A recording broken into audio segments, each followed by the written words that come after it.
قرآن مجید میں وضو کا طریقہ، سورۃ المائدہ آیت 6، آیت کے ترجمے کے آخری حصے کو آپ دیکھیے، وَلِيُتِمَّ نِعْمَتَهُ عَلَيْكُمْ، یہ طہارت، یہ وضو، یہ غسل، یہ تیمم، یہ سب کچھ کیا ہے؟ نعمت ہے، ہمارے دین کی پہچان ہے، تاکہ تم شکر گزار ہو۔ اس سے شکر گزاری بھی آتی ہے۔ دل کا ہلکا انسان جو ہوتا ہے نا، وہی شکر گزار ہوتا ہے۔ جس کے دل پہ بوجھ ہوتے ہیں اس کو شکریہ کرنا، کسی کو دعا دینا بڑا ہی مشکل کام لگتا ہے۔ بہرحال، اے لوگو جو ایمان لائے ہو، جب تم نماز کے لیے اٹھو تو اپنے منہ اور اپنے ہاتھ کوہنیوں تک دھو لو، ایلبوز تک، اور اپنے سروں کا مسح کرو، اور اپنے پاؤں ٹخنوں تک دھو لو، اور اگر جنبی ہو تو غسل کر لو۔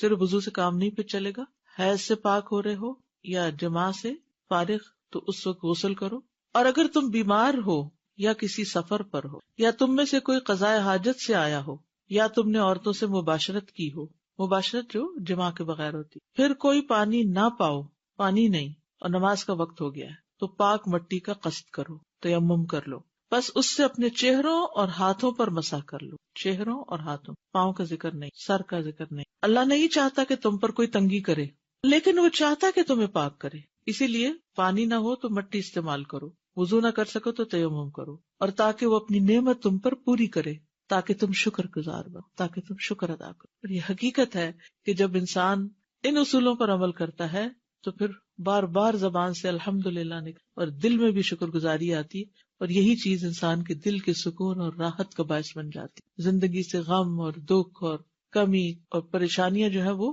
دور ہونے لگتی۔ وضو کا تفصیلی طریقہ، اب یہ ہے اہم ترین حصہ۔ اس کا کچھ تو میں نے مختصراً پچھلی دفعہ بتایا تھا، لیکن آج اس کی ڈیٹیل بتاؤں گی، اور اس کے مطابق آپ اپنے وضو کو چیک کیجئے، ٹھیک ہے۔ سب سے پہلے بسم اللہ پڑھنا۔ ابو ہریرہ کہتے ہیں کہ رسول اللہ صلی اللہ علیہ وسلم نے فرمایا، جس کا وضو نہیں اس کی نماز نہیں، اور جو شخص وضو کے شروع میں اللہ تعالیٰ کا نام نہ لے، بسم اللہ نہ پڑھے، اس کا وضو نہیں۔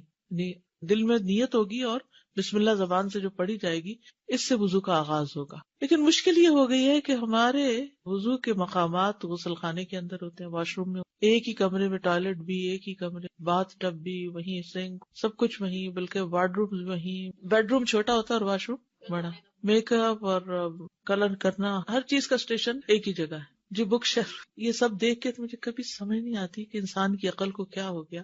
کم از کم گندگی کا مقام تو الگ کر دیتے، باقی سب کچھ تو ایک جگہ ہو ہی سکتا ہے۔ وضو کی جگہ بک شیلف، جوتوں کی جگہ، کپڑوں کی جگہ، باقی سب چیزیں ایک جگہ ہو سکتی، لیکن پیشاب کی جگہ جو ہے اس کو بہرحال بند اور الگ ہونا چاہیے، کیونکہ شیاطین کا بسیرا ہوتا ہے۔ بہرحال اب ظاہر بلڈر جو بنا کے دیں گے وہی آپ کو لینا پڑے گا، لیکن ہمارے یہاں سوچ بھی نہیں ہوتی ہے، آپ اندر اپنی مرضی کی چینجز تو کرا ہی سکتے ہیں جب گھر بن رہا ہوتا ہے، لیکن اس وقت چونکہ علم نہیں ہوتا، سوچ نہیں ہوتی، تو پھر جو بھی مل گیا ٹھیک ہے جی۔ کراہت بھی آتی ہے لیکن بس مجبوری ہوتی ہے۔ بہت سمپل ہے، جس طرح بعض لوگوں نے تھوڑا سا اس کو ایک دیوار دی ہوتی ہے تو ایک کی بجائے دو دیتے اور اس میں دروازہ رکھتے ہیں، چاہے ایک ہی چھت کے اندر ہو، یعنی ایک کونے میں بنا لے لیکن اس کو دو طرف سے بند کر دے، یعنی اس کے اندر جب جائے تو وہ چاروں طرف سے بند ہو، کیونکہ بعض اوقات کسی اور کو بھی اندر کوئی چیز لینے کے لیے آنا جانا پڑتا ہے، تو ایک ناپسندیدہ صورتحال میں۔ تو اب بسم اللہ کیسے پڑھیں؟ اب یہ ڈائلیما ہے۔ بیت الخلاء میں کس طرح بسم اللہ پڑھی جائے نہ پڑھی جائے، باہر نکل کے پڑھی جائے، پھر اندر جایا جائے، کریں تو کریں کیا؟ اللہ تعالیٰ کے نام کی تعظیم کی وجہ سے قضاء حاجت کی جگہ میں اللہ تعالیٰ کا ذکر کرنا ناپسندیدہ ہے، جو کہ نجس جگہ ہے اور شیاطین کے رہنے کا ٹھکانہ ہے، تو اس صورت میں جب بیت الخلاء میں وضو کرنا ہو تو انسان داخل ہونے سے پہلے ہی بسم اللہ پڑھ لے، ٹھیک ہے؟ باہر ہی ہے نا ابھی اسٹیپ، وہیں بسم اللہ پڑھ کے اندر داخل ہو، اور اگر بھول جائیں یا یہ کہ غسل خانہ بڑا ہے، کموڈ ایک طرف ہے اور صاف ہے، اس پہ کوئی غلاظت بظاہر نظر نہیں آ رہی، تو ایسی صورت میں شیخ بن باز کہتے ہیں کہ اگر ضرورت پیش آ جائے تو غسل خانے میں وضو کرنے میں کوئی حرج نہیں، اور اس کیفیت میں وضو کے شروع میں بسم اللہ پڑھ لیں، دل میں پڑھ لیں، کیونکہ بعض اہل علم کے نزدیک بسم اللہ پڑھنا واجب ہے، اور اکثر کے نزدیک اس کی تاکید آئی ہے، یعنی بعض نے تو یہ کہا کہ وضو ہوتا ہی نہیں اگر بسم اللہ نہیں پڑھی، لیکن تاکید تو بہرحال اس کی ہے۔ تو بسم اللہ پڑھنے سے کراہت ختم ہو جائے گی، کیونکہ جب بسم اللہ پڑھنے کی ضرورت ہو تو پھر کراہت دور ہو جائے۔ اچھا، اور انسان کو وضو کے شروع میں بسم اللہ پڑھنے کا حکم ہے، اس لیے بسم اللہ پڑھ لے اور اپنے وضو کو مکمل کر لے۔ جو بسم اللہ پڑھنا بھول جائے وہ کیا کرے؟ ظاہر سے یہی معلوم ہوتا ہے کہ بسم اللہ پڑھنا واجب ہے، لیکن اگر بھول جائے تو پڑھنا ساقط ہے، دوبارہ وضو کی ضرورت نہیں۔ اگر مسلمان وضو کر لے اور بسم اللہ نہ پڑھے تو اس کا وضو درست ہوگا، لیکن اس نے خود کو اس ثواب سے محروم کر لیا جو سنت کو پورا کرنے سے ملنا تھا، اور مسلمان کے لیے زیادہ محتاط بات یہی ہے کہ وہ وضو کرتے ہوئے بسم اللہ نہ چھوڑے۔ ابھی ہم نے پیچھے بات کی نا کہ جو صحیح مکمل وضو کرے، تو مکمل وضو میں بسم اللہ شامل ہے، لیکن بسم اللہ ایسا رکن نہیں ہے کہ اگر بھول گیا یا نہیں پڑھ سکا تو پھر اس سے وضو ہی نہیں ہوا، یہ تو نہیں ہوگا، ٹھیک ہے۔ اگر درمیان میں یاد آ جائے تو پھر کیا کرے؟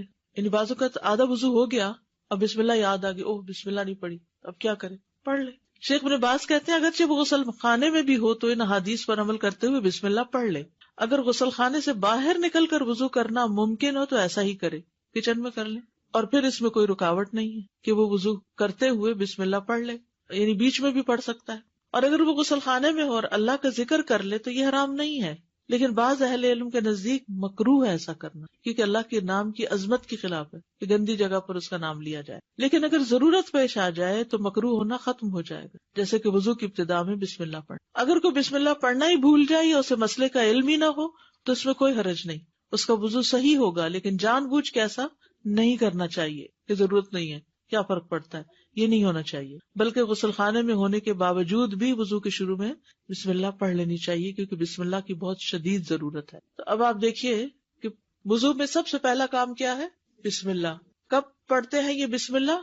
وضو کے شروع میں۔ اگر وضو کی جگہ ٹوائلٹ کے اندر ہی ہے، ایک ہی روم میں ہے، تو اس صورت میں بسم اللہ کہاں پڑھی جائے؟ باہر پڑھ کے اندر داخل ہوا جائے۔ یعنی بے شک آپ نے پہلے یعنی کہ ٹوائلٹ استعمال کرنا ہے، بسم اللہ پڑھ کے اندر داخل ہو جائے اس نیت سے کہ میں نے وضو بھی کرنا ہے، اور پھر ٹوائلٹ استعمال کر کے پھر آپ وضو کر لیں۔ اگر باہر سے پڑھنا بھول گیا اور جب وضو کرنے لگے ہاتھوں پہ پانی ڈالنے لگے تو یاد آئے تو کیا کرے؟ پڑھ لے، ٹھیک ہے۔ اگر بسم اللہ پڑھنا بھول ہی گیا سرے سے تو کیا وضو ہو گیا؟ ہو گیا، واضح۔ نمبر 2، ہاتھ دھونا۔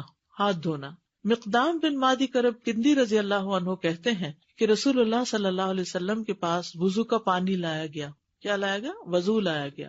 آپ صلی اللہ علیہ وسلم نے وضو کیا، پس آپ نے اپنی دونوں ہتھیلیاں 3 بار دھوئیں۔ یہ دونوں ہتھیلیاں 3 بار، ان کو ہتھیلی کہا جاتا ہے، اور ہاتھ جو ہے وہ سارے کے اوپر اطلاق ہو جاتا ہے، ٹھیک ہے۔ تو یہ ہتھیلی جو ہے اتنا حصہ، اور پہلے دائیں پھر بائیں، ٹھیک ہے، پہلے دایاں پھر بائیں پھر دایاں۔ وضو کی ابتدا ہاتھ سے کرنا۔ عبد الرحمن بن جبیر بن نفیر اپنے والد سے روایت کرتے ہیں کہ ابو جبیر کندی رسول اللہ صلی اللہ علیہ وسلم کے پاس آئے تو رسول اللہ صلی اللہ علیہ وسلم نے ان کے لیے وضو کا پانی لانے کا حکم دیا اور فرمایا ابو جبیر وضو کرو۔ ابو جبیر نے منہ سے وضو کرنا شروع کر دیا، یعنی ہاتھ سیدھا منہ دھویا۔ تو رسول اللہ صلی اللہ علیہ وسلم نے انہیں فرمایا اپنے منہ سے شروع نہ کرو، کیونکہ کافر اپنے منہ سے شروع کرتا ہے، یعنی وہ پہلے ہتھیلیاں نہیں دھوتے، ڈائریکٹ چہرے سے۔ اس زمانے میں وہاں لوگ ایسے کرتے ہوں گے۔ پھر رسول اللہ صلی اللہ علیہ وسلم نے وضو کا پانی منگوایا اور اس ترتیب سے وضو کیا کہ اپنے ہاتھ دھوئے حتیٰ کہ ان کو صاف کیا، پھر کلی کی اور سو آن۔ دائیں جانب سے وضو کرنا۔ حضرت عائشہ کہتی ہے کہ نبی صلی اللہ علیہ وسلم ہر کام میں جہاں تک ممکن ہوتا دائیں جانب سے شروع کرتے، یعنی دائیں جانب سے شروع کرنے کو پسند کرتے تھے۔ یہ صحیح بخاری کی روایت ہے۔ کنگھی کرنے اور وضو کرنے میں بھی، یعنی وضو کا خاص طور پر ذکر آیا ہے۔ ایک اور حدیث میں آپ نے فرمایا جب تم لباس پہنو اور جب تم وضو کرو تو اپنی دائیں جانب سے شروع کیا کرو۔ جیسے آپ نے پاجامہ پہنا ہے، جراب پہنی ہے، جوتا پہنا ہے، تو کیا کرو؟ دائیں جانب۔ وَإِذَا تَوَضَّأْتُمْ فَابْدَؤْا بِأَيْمَانِكُمْ، یعنی دائیں ہاتھ سے شروع کیا جائے پھر بایاں ہاتھ دھویا جائے۔ ہاتھوں کی صفائی میں مبالغے کا حکم۔ مبالغہ کہتے ہیں یعنی اچھی طرح، خوب۔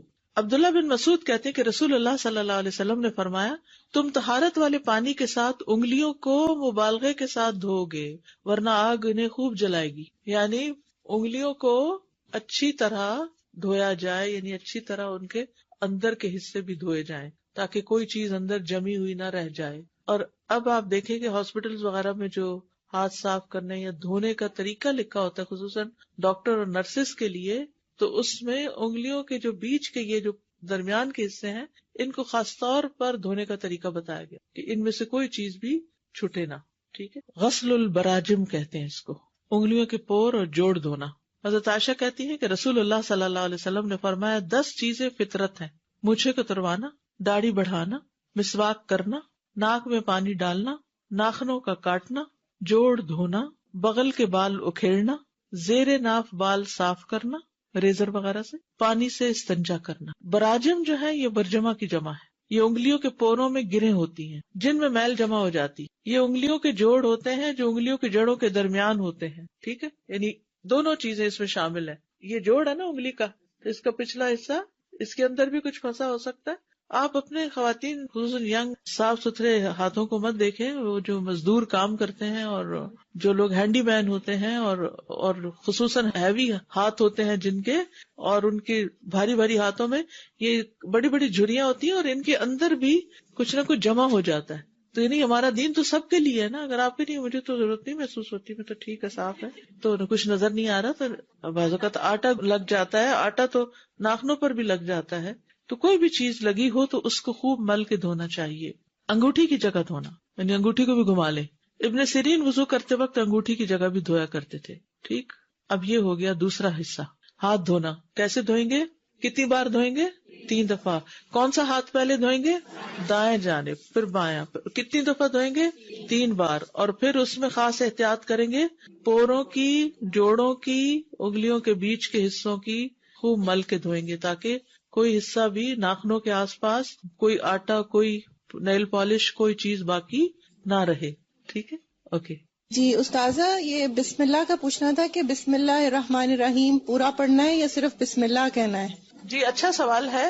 بسم اللہ الرحمن الرحیم سارا نہیں پڑھنا، بسم اللہ کافی ہے. دعا تو پڑھتے ہی جاتے ہیں جب ساتھ میں ٹوائلٹ ہوتا ہے تو وضو بھی وہیں کرنا ہے، اور آپ کو جو ہے وہ بھی پوری کون سی دعا پڑھ کے جاتے ہیں؟ ٹوائلٹ جانے کی دعا بسم اللہ. وہ تو اللہ میں وہ الگ سے وہ تو الگ دعا ہے، بسم اللہ الگ ہے. اور جو وضو کے بعد کی دعا ہے وہ باہر نکل کے پڑھیں. استاد میرا سوال مسواک سے تھا. مسواک کا بھی یوز کرنے کا کوئی اسپیشل طریقہ رکھنے کا؟ یا مسواک میں جو سب سے آسان مسواک ہے وہ زیتون کی شاخ ہے. اس کا آگے سے وہ جو برش ہے وہ بھی بہت اچھا بنتا ہے، ٹنگ پر بھی بہت اچھا پھرتا ہے. اس میں کانٹے بھی نہیں ہوتے کہ منہ کے کسی حصے کا زخمی ہونا ہو. لیکن اب یہاں معلوم نہیں کون سا اویلیبل ہے، جو بھی اویلیبل ہو اس کے اگلے حصے کو تھوڑا بھگو لیں. جی پیلو کی مسواک خاص طور پر بہت اچھی ہوتی ہے.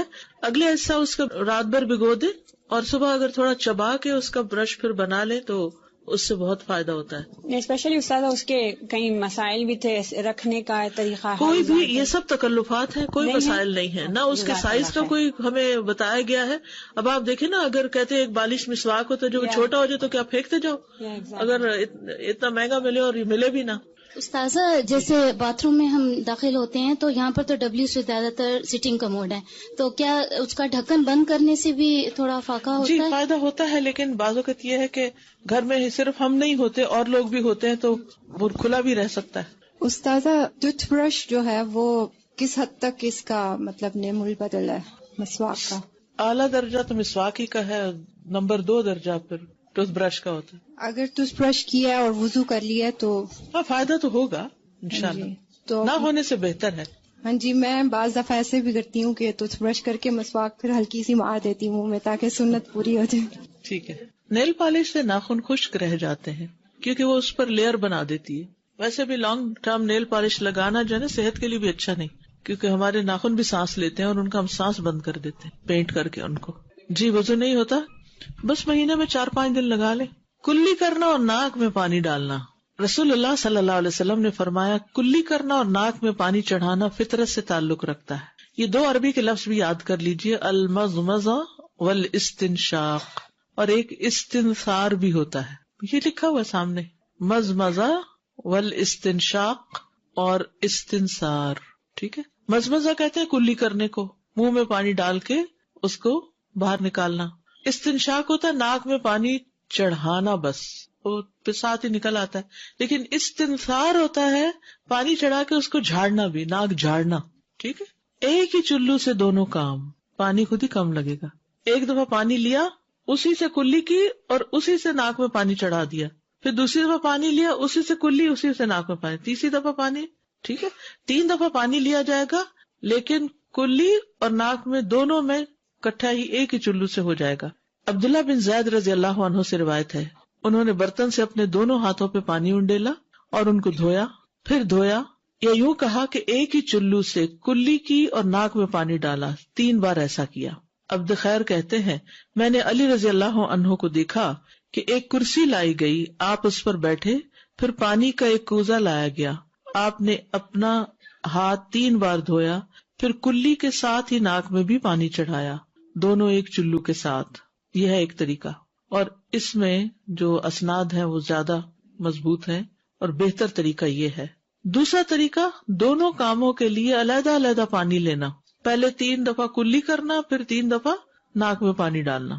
شقیق بن سلمہ نے کہا کہ میں نے علی اور عثمان رضی اللہ عنہم کو دیکھا کہ انہوں نے اعضائے وضو کو 3 دفعہ دھویا، پھر دونوں نے فرمایا کہ نبی صلی اللہ علیہ وسلم نے اسی طرح وضو کیا تھا، اعضائے وضو کو 3 دفعہ دھویا. اور شقیق نے بیان کیا کہ ان دونوں نے کلی علیحدہ کی تھی اور ناک میں علیحدہ پانی ڈالا تھا. تو یہ طریقہ بھی غیر مسنون نہیں ہے، اگرچہ پہلا طریقہ زیادہ بہتر ہے. اس حدیث کو حافظ زبیر علی زئی نے حسن لذاتی ہی کہا ہے. علم الحدیث اگر آپ نے پڑھا ہو تو اس میں حسن اور حسن لذاتی ہی اور حسن لغیری ہی، حسن کی 2 قسمیں آتی ہیں نا. ناک میں اچھی طرح پانی چڑھانا. لقیط بن صبرہ سے روایت ہے، وہ کہتے ہیں کہ میں نے کہا اے اللہ کے رسول مجھے وضو کے بارے میں بتائیں، تو آپ نے فرمایا وضو خوب اچھی طرح کیا کرو اور انگلیوں کے درمیان خلال کیا کرو اور ناک میں خوب پانی چڑھایا کرو، سوائے اس کے کہ تم روزے سے ہو. روزے سے ہو تو پھر کیوں نہیں زیادہ ناک میں پانی چڑھانا، حلق میں چلا جائے گا. حلق سے کہاں چلا جائے گا؟ پیٹ میں. تو کوئی چیز جو پیٹ میں اترے اس سے روزہ خراب ہو جاتا ہے. اچھا، اب یہ جو دونوں طریقے میں نے آپ کو بتائے ہیں، کلی اور ناک میں پانی ڈالنے کے اور صاف کرنے کے، یہ اس لیے بتانا ضروری تھا کہ آپ ان میں سے جو بھی طریقہ اختیار کریں وہ آپ کی چوائس پر ہے. لیکن ہم بہت جلد ججمنٹل ہو جاتے ہیں اور دوسروں کو غلط ثابت کرنا شروع کر دیتے ہیں. تو اگر علم ہوتا ہے تو پھر انسان سے یہ نقص دور ہو جاتا ہے اور دین میں ایک وسعت بھی آتی ہے. بہت سے جھگڑے تو وہیں شروع ہو جاتے ہیں، میاں بیوی کا جھگڑا ہو یا کہیں لوگوں کے درمیان آپ وضو کر رہے ہیں اور کچھ نہیں تو بدگمانی لے کے تو ضرور اٹھیں گے کہ کیسے جاہل لوگ ہیں، انہیں یہ نہیں پتا کہ کلی کیسے کرتے ہیں. خصوصاً جب آپ حج پہ جاتے تو اس وقت تو خوب موقع ملتا ہے، کیونکہ آپ بہت حد تک پرائیویسی رکھ ہی نہیں پاتے. وہاں تو وضو بھی آپ کو لوگوں کے سامنے کرنا اور نمازیں بھی لوگوں کے سامنے پڑھنی ہے، تو سارا وقت پھر لوگوں کی گفتگو بھی مذہبی ہوتی ہے. تو مذہبی گفتگو میں عموماً پھر جھگڑے والے پہلو زیادہ ہوتے ہیں. تو اگر آپ کو پتا ہوگا بھائی اس کی گنجائش ہے تو پھر آپ دوسروں کی زیادہ خبر نہیں لیں گے. ناک جھاڑنا. ابو ہریرہ رضی اللہ عنہ سے روایت ہے، رسول اللہ صلی اللہ علیہ وسلم نے فرمایا جب تم میں سے کوئی وضو کرے تو اپنے ناک میں پانی ڈالے اور اسے جھاڑے، اس سے بہت سی گندگی جو ہے وہ دور ہو جاتی ہے جو سانس لیتے ہوئے بالوں کے ساتھ ناک کے اٹک جاتی. ایک اور حدیث ہے، ابو ہریرہ رضی اللہ عنہ محمد رسول اللہ صلی اللہ علیہ وسلم سے روایت کرتے ہیں، پھر انہوں نے کچھ احادیث بیان کی اور ان میں سے ایک یہ بھی تھی کہ رسول اللہ صلی اللہ علیہ وسلم نے فرمایا جب تم میں سے کوئی وضو کرے تو اپنے دونوں نتنوں سے ناک میں پانی کھینچے پھر ناک جھاڑے. پانی کھینچنا جو ہے یہ بھی بہت سی بیماریوں کا علاج ہے. خاص طور پر ایک چھوٹا سا ٹوٹکا ہے کہ جب زکام شروع ہو رہا ہو یا ایون بہت بہہ بھی رہا ہو تو دوائیوں سے اس کو زیادہ اتنا فائدہ نہیں ہوتا، کیونکہ جو ایک شروع ہو گیا ہے اس نے اب اپنے انتہا کو پہنچنا، لیکن کمفرٹ کے لیے انسان کچھ چیزیں کرتا ہے. تو اگر آپ اس میں بھی پانی خوب ناک میں چڑھا کے ناک صاف کرتے ہیں تو بہت جلدی آرام آ جائے گا آپ کو انشاءاللہ. اول تو یہ کہ اگر عمومی عادت ہے ناک پراپر صاف کرنے کی تو یہ جو ENT کے امراض ہیں ان سے آپ بچ جائیں گے انشاءاللہ. جو شخص ہر روز صبح حلق تک مسواک سے اپنا ٹوتھ برش سے نہ کریے گا، حلق تک اپنا سب کچھ صاف کرتا ہو اور ناک اچھی طرح صاف کرتا ہو تو اس کو ایسی بیماریاں لگیں گی کم. اور اگر ہو گئی ہے کوئی اور کرنا شروع کر دیں تو انشاءاللہ تعالی افاقہ بھی جلد ہوگا، کیونکہ ہمارا دین جو چیزیں ہمیں بتاتا ہے نا اس میں ہماری آخرت کے ساتھ ساتھ دنیا کا بھی فائدہ ہے. بائیں ہاتھ سے ناک جھاڑنا، یعنی پانی ڈالیں گے دائیں ہاتھ سے. تو اس دن کسی نے سوال کیا تھا پانی ڈالیں گے دائیں ہاتھ سے اور ناک جھاڑیں گے بائیں ہاتھ سے، کیونکہ جب آپ ڈال رہے ہیں نا پانی تو اس میں کوئی حرج نہیں ہے، آپ کا ہاتھ گندا نہیں ہوتا، لیکن جب آپ جھاڑتے ہیں تو گندا ہوتا ہے. تو ہر گندے کام کے لیے لیفٹ ہینڈ رکھا گیا. حضرت علی سے مروی ہے انہوں نے وضو کا پانی منگوایا، پھر اس سے کلی کی اور ناک میں پانی چڑھایا اور اپنے بائیں ہاتھ سے جھاڑا. بس انہوں نے اس طرح 3 مرتبہ کیا اور پھر فرمایا یہ ہے اللہ کے نبی کا وضو. ٹھیک ہے صلی اللہ علیہ وسلم. کلی یا ناک دھوئے بغیر وضو مکمل نہیں ہوتا. ٹھیک ہے. شیخ صالح الفوزان کہتے ہیں جو اپنا چہرہ دھو لے لیکن کلی کرنا اور ناک میں پانی ڈالنا چھوڑ دے یا ان میں سے کسی ایک کو بھی ترک کر دے تو اس کا وضو صحیح نہیں ہوگا، کیونکہ منہ اور ناک چہرے میں شامل ہے. جب قرآن میں آتا ہے نا اپنا منہ دھو لو یعنی چہرہ دھو لو، تو یہ منہ بھی چہرے کے اندر ہی ہے نا، چہرے کے ساتھ ہی ہے، یہ الگ تو نہیں کوئی چیز. اسی طرح ناک بھی چہرے کے اندر ہی شامل ہے. اور نبی صلی اللہ علیہ وسلم نے کلی بھی کی اور ناک میں بھی پانی چڑھایا. تو اب آپ کو کلی اور ناک میں پانی چڑھانے کا طریقہ آ گیا. دونوں طریقے ہیں.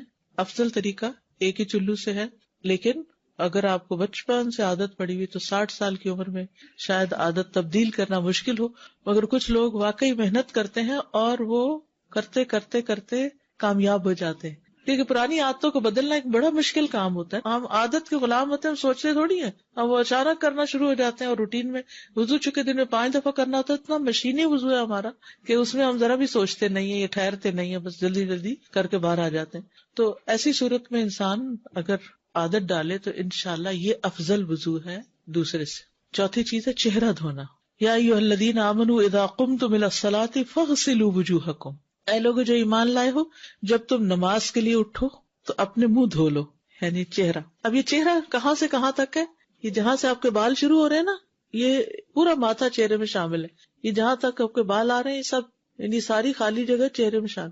اور یہ سارے حتیٰ کہ یہ کان کی جو لو ہے، یعنی یہ حصہ نا جہاں سے کان شروع ہو جاتا ہے، یہ سب حصہ چہرے میں شامل ہے. اور یہ تھوڑی بھی چہرے میں شامل، ٹھیک ہے. یعنی جتنا بھی حصہ آپ کے بالوں اور کان اور اس کے بیچ میں ہے انکلوڈنگ چن، یہ چہرے میں شامل ہے. عامر بن یحییٰ مازنی اپنے والد سے روایت کرتے ہیں کہ ایک شخص نے عبداللہ بن زید رضی اللہ عنہ سے پوچھا، اور وہ عامر بن یحییٰ کے دادا ہے، کیا آپ مجھے دکھا سکتے ہیں کہ رسول اللہ صلی اللہ علیہ وسلم کس طرح وضو کیا کرتے تھے؟ تو عبداللہ بن زید نے کہا ہاں. پھر انہوں نے پانی منگوایا اور اپنے ہاتھوں پر ڈالا اور ان کو 2 مرتبہ دھویا. پھر 3 مرتبہ کلی کے لیے منہ میں اور ناک میں پانی ڈالا. پھر اپنا چہرہ 3 بار دھویا. ٹھیک ہے. داڑھی کا خلال، نبی صلی اللہ علیہ وسلم اپنی داڑھی کا خلال کرتے تھے. چہرہ جہاں تک بال ہے وہاں تک دھونا، اور نیچے جو حصہ ہے اس میں صرف ہاتھ پھیرنا. جیسے دانتوں کا خلال ہوتا ہے نا، 2 دانتوں کے بیچ میں سوراخ ڈالنا، تو یہ چہرے کے بالوں پہ یعنی داڑھی کے بالوں میں انگلیاں پھیرنا جو ہے یہ خلال کہلاتا ہے. انس یعنی ابن مالک رضی اللہ عنہ سے روایت ہے کہ رسول اللہ صلی اللہ علیہ وسلم جب وضو کرتے تو پانی کا ایک چلو لے کر اپنی ٹھوڑی کے نیچے داخل کرتے، چن کے نیچے داخل کرتے، پھر اپنی داڑھی کا خلال کرتے اور فرماتے مجھے میرے رب عز و جل نے ایسے ہی حکم دیا ہے. تو خواتین جو ہے وہ ٹھوڑی کو دھوئیں گی، یعنی ٹھوڑی انکلوڈنگ ہے. بازو دھونا. وَأَيْدِيَكُمْ إِلَى الْمَرَافِقِ، اپنے ہاتھ کوہنیوں تک دھو لو. جابر رضی اللہ عنہ سے روایت ہے کہ آپ صلی اللہ علیہ وسلم جب وضو کرتے تو پانی کو اپنی کوہنیوں پر گھماتے تھے. پانی کو اپنی کوہنیوں پر گھماتے. اچھا، اب آپ دیکھیں کہ بازو کس طرح دھوئے جاتے ہیں. 2 طریقوں سے دھوتے ہیں لوگ. ایک تو پانی لیا چلو میں اور اس کو کیا پیچھے، اور دوسرا ہے یہاں سے شروع کر کے پانی کو کوہنیوں پر گھماتے تھے، یہاں سے یہاں لانا. تو آپ دیکھیں کہ میل کس طرف کو نکلے گی، پھر ہاتھوں سے باہر نکل جائے گی. اور اگر آپ یوں کر رہے ہیں تو ساری میل پیچھے کوہنیوں میں آ کے جمع ہو جائے گی. ڈائریکٹ ٹیپ کے نیچے سے بھی آپ کر سکتے. اور اگر آپ نے جیسے چلو بھرا ہے اور چلو کے ذریعے، یا جیسے لوٹا ہے تو لوٹے سے بھی آپ اوپر سے ڈالیں، ٹھیک ہے، اور پھر رکھ کے اس کو مل لیں. اور اگر ٹیپ کے نیچے تو بہت ہی آسانی ہے. اور اگر چلو ہی کہیں سے لے کے بھر رہے ہیں تو ڈال کے وہاں تک لے جا کے تو اس کو گھما کے واپس لائیں. اس پانی صرف یہاں تک نہیں کرے بلکہ گھما کے واپس لائیں. نعیم بن عبداللہ مجمر سے روایت ہے، انہوں نے کہا میں نے ابو ہریرہ رضی اللہ عنہ کو وضو کرتے دیکھا.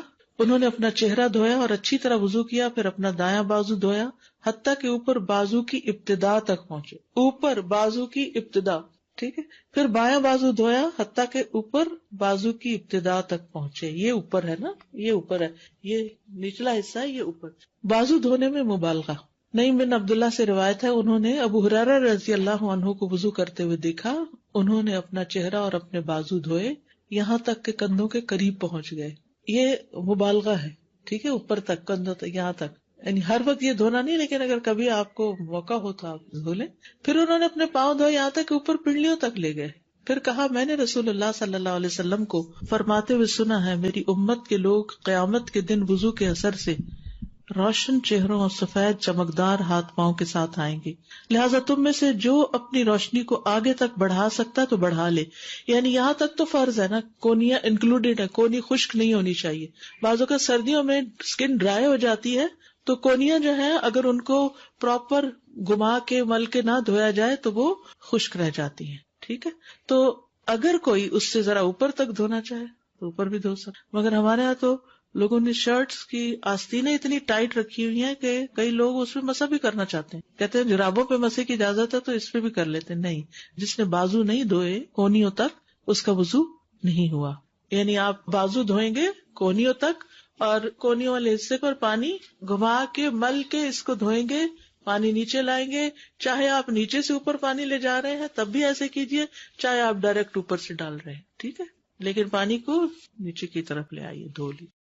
نمبر 6، مسح کرنا، وَامْسَحُوا بِرُؤُوسِكُمْ، اپنے سروں کا مسح کرنا۔ یہ جو ہے نا، اس میں لوگوں کے بہت سوال ہوتے ہیں۔ سر کے مسح کے مختلف طریقے۔ پہلا طریقہ، دونوں ہاتھوں کو سر کے اگلے حصے سے، دونوں ہاتھ، یہ پورے ہاتھ ہیں، اگلے حصے سے پیچھے لے جانا، پیچھے سے آگے لانا، یہ ایک طریقہ ہے، ٹھیک ہے۔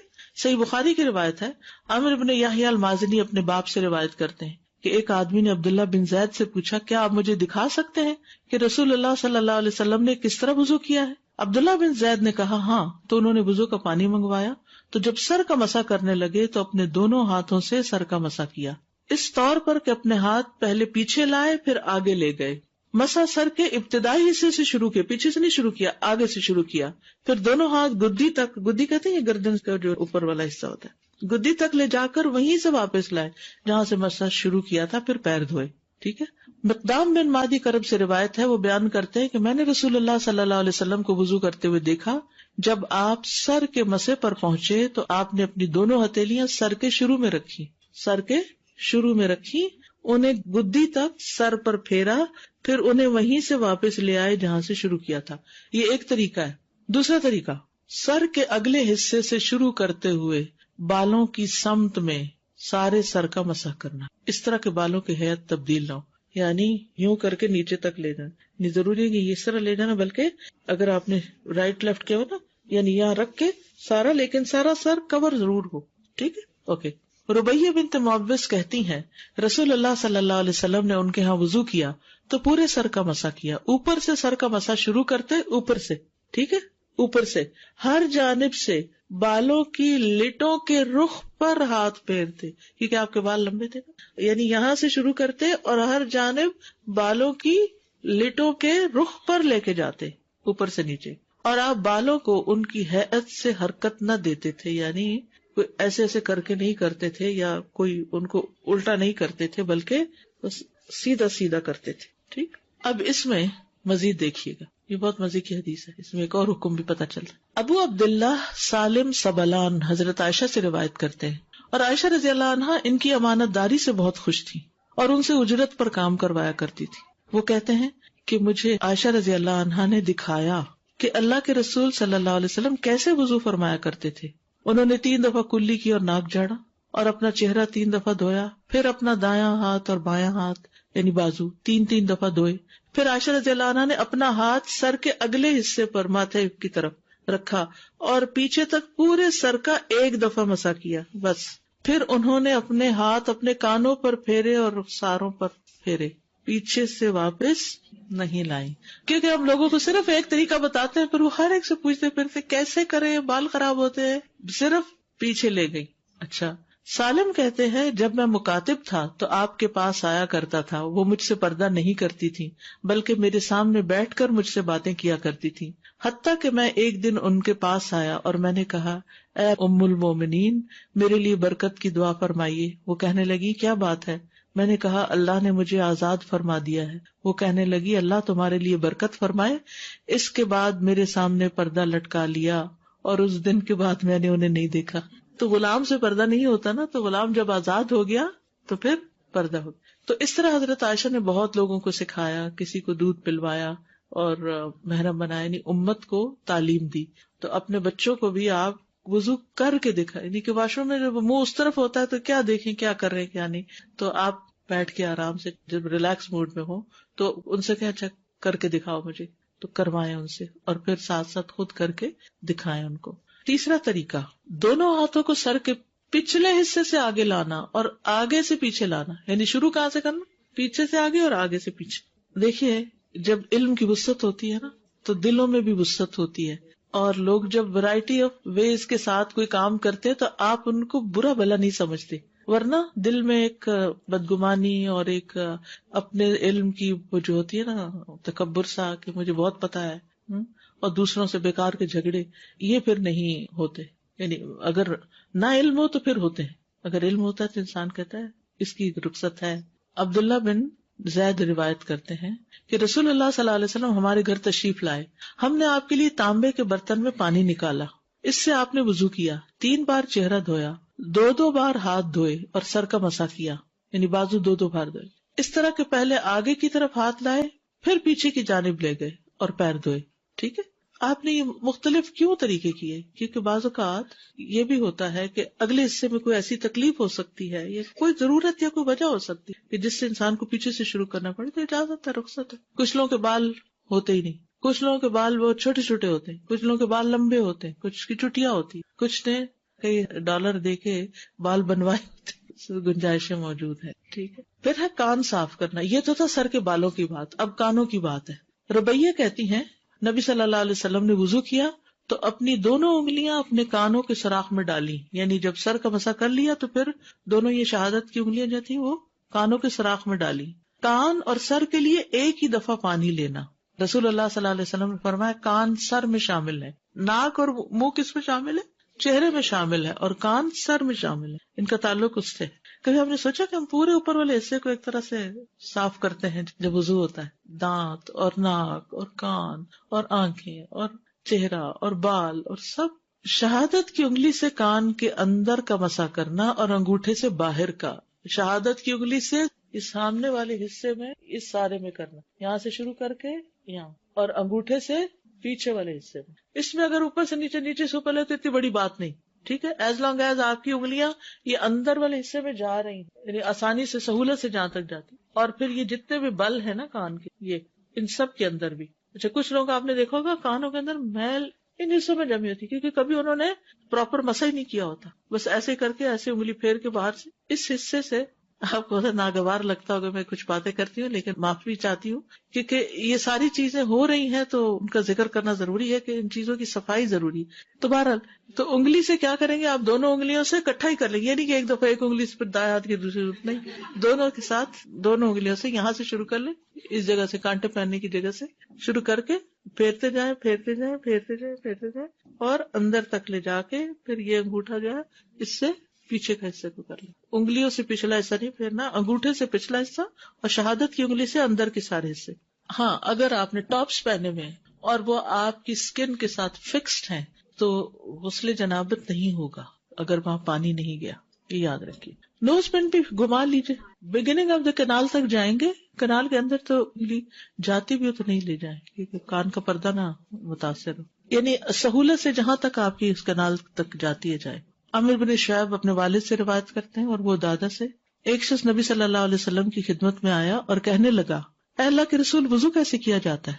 تو آپ نے برتن میں پانی منگوایا، پھر اپنے ہاتھ دھوئے 3 بار، پھر چہرہ 3 بار، پھر دونوں کلائیاں 3 بار، پھر اپنے سر کا مسا اور اپنی شہادت کی انگلیاں اپنے کانوں میں ڈالی اور اپنے انگوٹھوں سے اپنے کانوں کے اوپر کا مسا کیا اور شہادت کی انگلیوں سے اپنے کانوں کے اندر کا کیا. شہادت کی انگلیوں سے اپنے کانوں کے یعنی سامنے والے حصے کا اور انگوٹھے سے پچھلے حصے کا.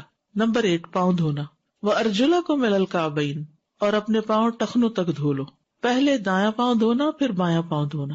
صحیح بخاری میں آتا ہے پھر اپنا دایاں پاؤں 3 بار، اس کے بعد بایاں پاؤں 3 بار دھویا. 3 بار دھونے کا مطلب ہے کہ 3 بار پانی کی دھار ڈالی، یہ نہیں کہ ایک دفعہ دھو کے بریک کرے پھر ایسا نہیں، یعنی کنٹینیوسلی کریں گے لیکن 3 بار اس پہ پانی ایک طرح سے ڈالے. جس سے اگر آپ ٹیپ کے نیچے ہیں تو 3 دفعہ ہاتھ ملیں گے. پھر پانی کا ایک چلو لیا، اپنے دائیں پاؤں پہ ڈالا یہاں تک کہ اسے دھویا. پھر دوسرا چلو پانی سے لے کر اس سے اپنا بایاں پاؤں دھویا. اس کے بعد کہنے لگے، میں نے رسول اللہ صلی اللہ علیہ وسلم کو اسی طرح وضو کرتے ہوئے دیکھا. بائیں ہاتھ سے دونوں پاؤں دھونا، بائیں ہاتھ سے دونوں پاؤں دھونا. پھر اپنے دائیں ہاتھ سے اپنے دائیں پاؤں پر 3 مرتبہ پانی بہایا. پھر اپنے بائیں ہاتھ سے مل کے دھویا. جیسے ناک میں پانی ڈالتے ہیں نا دائیں ہاتھ سے اور ناک جھاڑتے ہیں بائیں ہاتھ سے، ایسے ہی پاؤں پہ پانی ڈالتے ہیں دائیں ہاتھ سے اور ملتے ہیں اس کو بائیں ہاتھ سے. اب دیکھیں کہ ہمارے دین میں ایک طہارت کا جو احساس ہے نا وہ بھی برقرار رکھا گیا ہے کہ سارے وہ کام جیسے ناک صاف کرنا ہے، استنجا کرنا ہے، پاؤں دھونا ہے اور اس طرح کے کوئی بھی گندے کام کرنے تو بائیں ہاتھ استعمال، اور کھانے کے لیے، سلام کے لیے اور ہر کام کے لیے دائیں ہاتھ استعمال کیا جائے. اور بعض لوگ کہتے ہیں کیا ریجیڈیٹی ہے اگر بائیں سے ہی کھا لیں. نہیں، ایک جو سینس آف طہارہ ہے، ایک سینس آف کلینلینس ہے، وہ اس میں جو حسن ہے دائیں اور بائیں کے فرق میں وہ اس میں نہیں ہے. چنگلی سے، چنگلی کا مطلب ہوتا ہے چھوٹی انگلی، چنگلی. مستورد بن شداد رضی اللہ عنہ کہتے ہیں، میں نے رسول اللہ صلی اللہ علیہ وسلم کو دیکھا آپ جب وضو کرتے تو اپنے پاؤں کی انگلیوں کو اپنی چنگلی سے ملتے تھے، یعنی چھوٹی انگلی سے انگلیوں کے بیچ بیچ کے جو جوڑ ہیں ان میں ہاتھ ڈالتے تھے، یعنی انگلیوں کے بیچ والے حصوں میں اگر چنگلی پھیرے تو بہت ریلیکسنگ فیلنگ آتی ہے. ادروائز ہم ٹچ ہی نہیں کرتے، ہاتھ ہی نہیں لگاتے اس ایریا کو خود. امام مالک کو پہلے اس فتویٰ کا نہیں پتا تھا، جب انہیں پتا چلا تو پھر وہ انگلیوں کے درمیان خلال کرنے کا حکم دیتے تھے. اس کو انگلیوں کا خلال کہتے ہیں. انس بن مالک کہتے ہیں کہ نبی صلی اللہ علیہ وسلم نے فرمایا حبذا المتخللون من امتی، میری امت میں خلال کرنے والوں کے لیے واہ واہ، یعنی ان کے لیے شاباش ہے. حبذا کتنا پسندیدہ کام ہے جو انگلیوں کا خلال کرتے ہیں، پسند کیا آپ نے. لیکن اگر کوئی نہیں کر پاتا یا نہیں کرتا تو وضو ہو جاتا ہے. واہ واہ نہیں ہے جی، واہ تو اسی کے لیے جو خلال کرے گا. ابن عباس رضی اللہ عنہما کہتے ہیں ایک آدمی نے نبی صلی اللہ علیہ وسلم سے نماز کے بارے میں کوئی سوال کیا تو رسول اللہ صلی اللہ علیہ وسلم نے اس سے فرمایا اپنے ہاتھوں اور اپنے پاؤں کی انگلیوں کا خلال کرو. اپنے ہاتھوں اور پاؤں کی، ہاتھوں میں بھی ایسے ایک دوسرے کے اندر ڈالنے. آپ کی مراد تھی کہ اچھی طرح وضو کیا جائے، مل کے وضو کیا جائے. ایڑیاں دھونا. عبداللہ ابن عمر رضی اللہ عنہما سے روایت ہے، انہوں نے کہا کہ نبی صلی اللہ علیہ وسلم ایک سفر میں ہم سے پیچھے رہ گئے، جو سفر ہم نے آپ کے ساتھ کیا. پھر ہم نے آپ کو پا لیا جبکہ عصر کا وقت ختم ہو رہا تھا. ہم لوگ وضو کرنے لگے، جلدی جلدی پاؤں پہ ہاتھ پھیرنے لگے. آپ نے 2 یا 3 بار بلند آواز سے پکارا، ایڑیوں کے لیے آگ کا عذاب ہے. یعنی اگر آگے آگے پانی پھیر کے چھوڑ دیا اور ایڑیاں سوکھی رہ گئی اور ان کو مل کے نہیں دھویا تو وضو نہیں ہوا. وضو نہیں ہوا تو نماز نہیں ہوئی. نماز نہیں ہوئی تو دین مکمل نہیں ہوا. دین ناقص ہوا تو اللہ کے سامنے کیا جواب لے کے جائیں گے. اس لیے نماز جو ہے وہ وضو کے بغیر ہوتی نہیں. بلکہ اگر کوئی جان بوجھ کے وضو نہیں کرتا، جان بوجھ کے بغیر کسی عذر کے، تو آج میں پڑھ رہی تھی کتاب کہ وہ ایک طرح سے کفر کا ارتکاب کرتا ہے. قرآن کا حکم ہے، انکار ہے اس کا. یعنی بیماری اور وہ تو الگ بات ہے، لیکن کوئی کہے کوئی ضرورت ہی نہیں ہے، میری نیت صاف ہے. محمد بن زیاد کہتے ہیں میں نے ابو ہریرہ رضی اللہ عنہ سے سنا جب وہ ہمارے پاس سے گزرتے اور لوگ برتن سے وضو کر رہے ہوتے تو فرماتے لوگوں وضو اچھی طرح کرو، کیونکہ ابو القاسم نے فرمایا صلی اللہ علیہ وسلم خشک ایڑیوں کے لیے آگ کا عذاب ہے. پاؤں دھونے میں مبالغہ.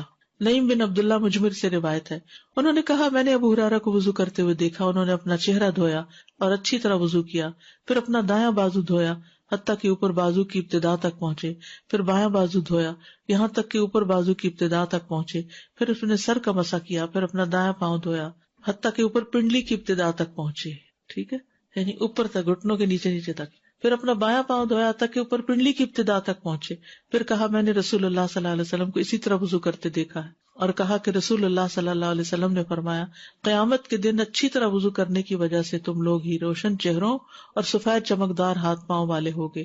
لہٰذا تم میں سے جو اپنے چہرے اور ہاتھ پاؤں کی روشنی اور سفیدی کو آگے تک بڑھا سکے بڑھا لے. اگر چپل پہنی ہو تو اس کے سمیت پاؤں دھوئے جا سکتے ہیں. ٹھیک ہے نا. کبھی ایسا ہوتا ہے کہ انسان ٹھنڈی جگہ ہوتی ہے یا مٹی والی جگہ ہوتی ہے، اس میں پاؤں باہر نہیں نکال سکتا کوئی بھی وجہ، تو پاؤں کے اوپر پانی بہا لینا چپل کے اندر سے ہی، جتنا مل سکے مل لیں اور باقی ایڑیاں وغیرہ مل لیں تو وہ بھی ٹھیک ہے.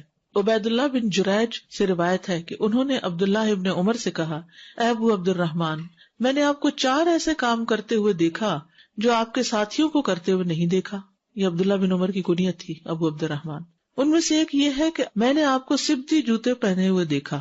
عبداللہ رضی اللہ عنہما نے جواب دیا کہ میں نے رسول اللہ صلی اللہ علیہ وسلم کو ایسے جوتے پہنے ہوئے دیکھا جن پر بال نہیں تھے اور آپ انہی پر وضو کیا کرتے تھے، تو میں بھی انہی کو پہننا پسند کرتا ہوں. یعنی وہ جیسے رسیاں یا ڈوریاں لگی ہوتی ہیں نا جوتوں پر، اس کو شاید کھڑاوا بھی بولتے ہیں.